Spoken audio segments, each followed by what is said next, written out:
I'm Sarah, a 40-year-old mother of two, wedded to my rock. I lays to into my rock. And for almost 2 decades. Our life's been a thrilling yet challenging journey, and it's the companionship in these times that truly counts. However, things took a turn with the unexpected arrival of my younger brother, Tom, a 32-year-old who's still figuring life out, often making impulsive decisions. It was a typical Sunday, with our family congregating at Mom's house, a place brimming with childhood nostalgia. As we were savoring Mom's delightful roast and her tales, Tom barged in, unexpectedly accompanied by a young pregnant woman named Lisa, his fiancée. This sudden revelation, amidst a peaceful family lunch, caught everyone off guard. Lisa, youthful and visibly pregnant, was dressed more for a party than a family gathering. This news stunned everyone, especially my kids. But Emily and Max, who were curious and bewildered by their new aunt-to-be and her sparkling attire. Tom's announcement of his engagement and impending fatherhood brought a tense silence to the room. It was only broken by John's attempt at congratulatory words. Tom declared their plan to stay at Mom's temporarily, which visibly worried her. It was like observing someone unwittingly edge closer to a precipice. That night, John and I discussed the situation. He expressed his concern about Tom's irresponsible behavior and the strain it was putting on my mother. The following days were chaotic, with Tom and Lisa overstepping boundaries, while Mom tirelessly catered to their needs, visibly worn down by their lack of gratitude. One evening, I found Mom in the kitchen, her fatigue evident. I'd urged her to stand up for herself, but her maternal instincts towards Tom and his unborn child made it impossible for her to turn them away. I felt an overwhelming urge to confront them, to expose their exploitation of Mom's kindness, but I restrained myself. As in family dynamics, love often means overlooking the obvious faults, even when it's detrimental. This became our new reality. And Tom and Lisa, the inconsiderate house guests, and the rest of us tiptoeing around to maintain harmony in a home that now seemed constricting. Our days were upended by Tom and Lisa's presence. Each morning was greeted with Lisa's loud grievances about her discomforts or cravings. She'd saunter into the kitchen, still in her nightwear, demanding breakfast without a hint of courtesy. "Sarah, whip up some pancakes, would you?" The baby's craving them, she'd order without a please. I clenched my teeth, trying to maintain composure. "Sure, Lisa." Just after I prepared. After I prepared Emily and Max for school, Tom was equally unhelpful, idly lounging, his attention fixed on his laptop or video games, occasionally shouting for food without a glance our way. Mom attempted to mediate, reminding me they were young, but I couldn't overlook their blatant sense of entitlement. As Lisa's due date neared, the situation worsened. She left clutter everywhere, engaged in endless phone gossip, while dishes and laundry piled up. One day, I reached my breaking point, finding her in the living room, feet propped on the coffee table, and survey cable. I confronted her, "Lisa, this isn't a hotel. You can't just expect everyone to clean up after you." Her response was a dismissive eye roll. "Chill. Sarah, I'm pregnant, remember?" Tom's defense was swift but infuriating. They offered. "She's carrying my child." Tom intervened, pleading for peace, but the unfairness was glaring. She was exhausting herself for their sake, yet remained unheeded. They treated our home like a free-for-all, leaving messes and responsibilities for Mom, and even had the audacity to plan an extravagant wedding expecting Mom to foot the bill. It's their disregard for Mom's well-being became intolerable.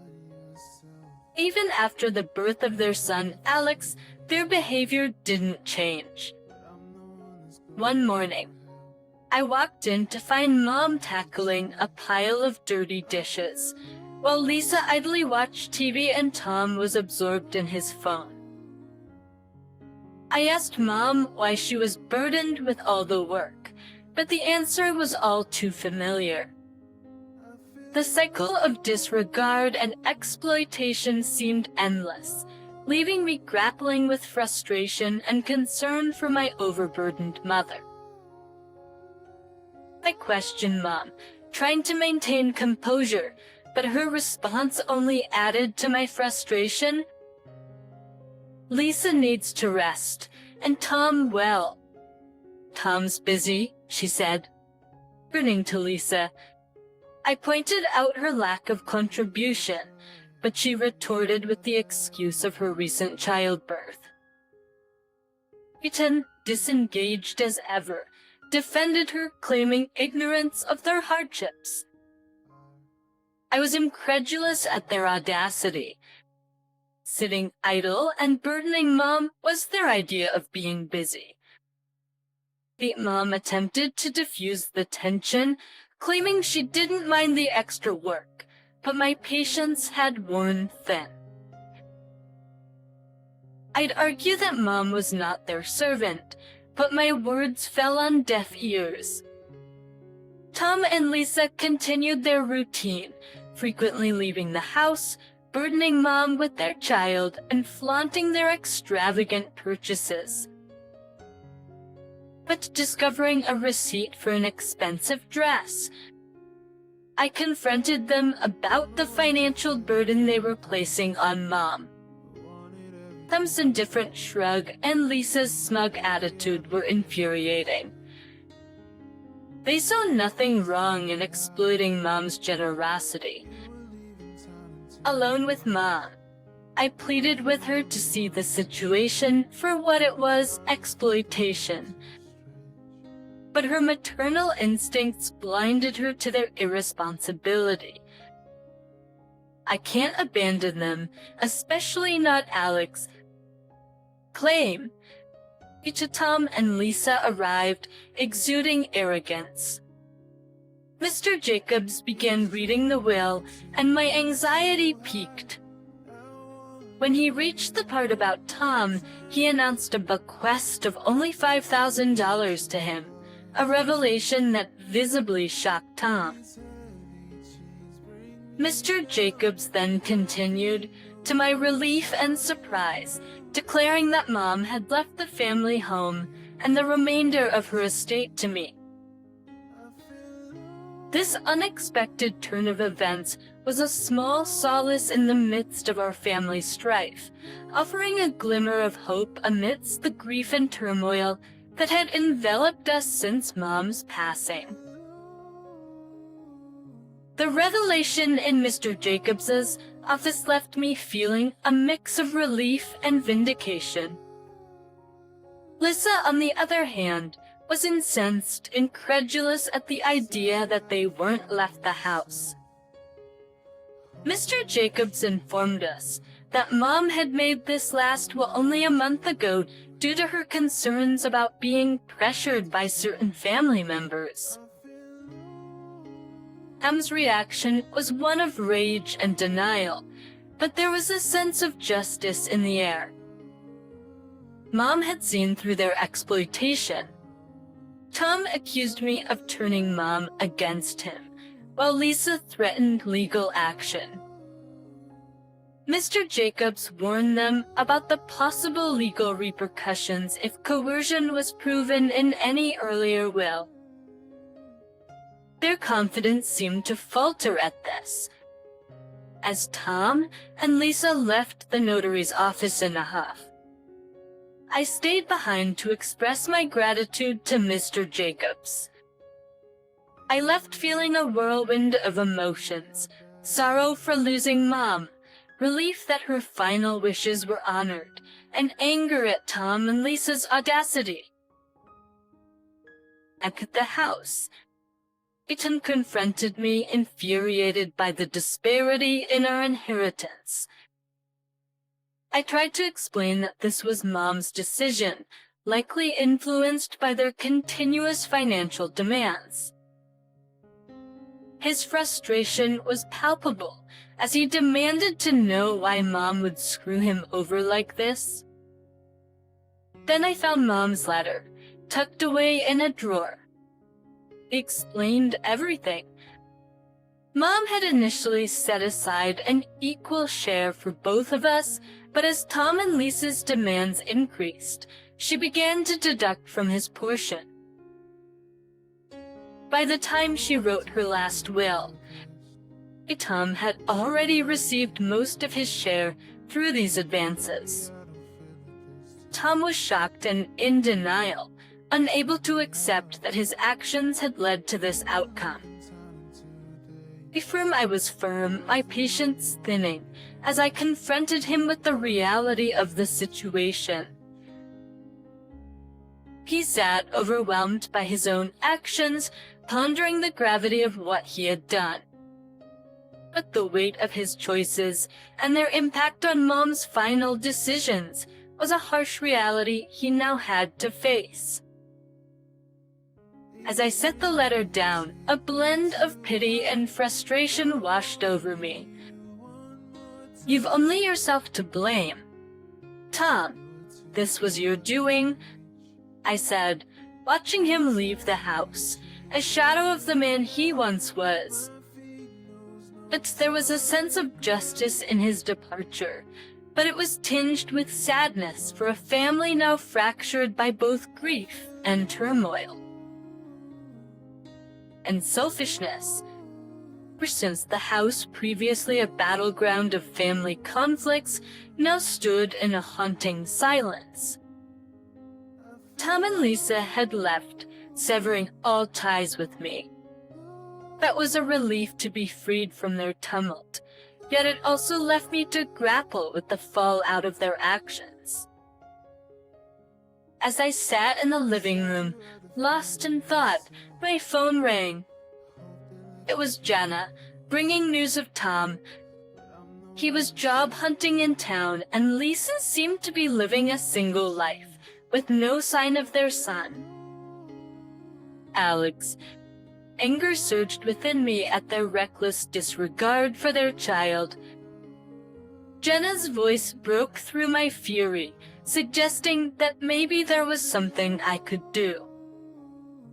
Her words ignited a spark of determination in me. I had to fight for Alex. He deserved a better life. The next day, I met with a lawyer. Miss Rivera, a straightforward and determined woman. I laid out my case, my resolve firm. I want to pursue custody of Alex. He's in a toxic environment. Miss Rivera, sizing up the situation, agreed to help, though she warned it wouldn't be easy. The ensuing legal battle was arduous, with Tom and Lisa oscillating between cooperation and hostility. But I remained steadfast. Tom's support was unwavering, his arms a haven of comfort after each challenging day in court. "You're doing the right thing, Sarah. It's hard but necessary," he reassured me. The day I was granted temporary custody of Alex was filled with mixed emotions. He was a sweet, bewildered boy, but gradually he began to adapt to our family. Emily and Max quickly grew fond of him, and he brought a new joy into our home.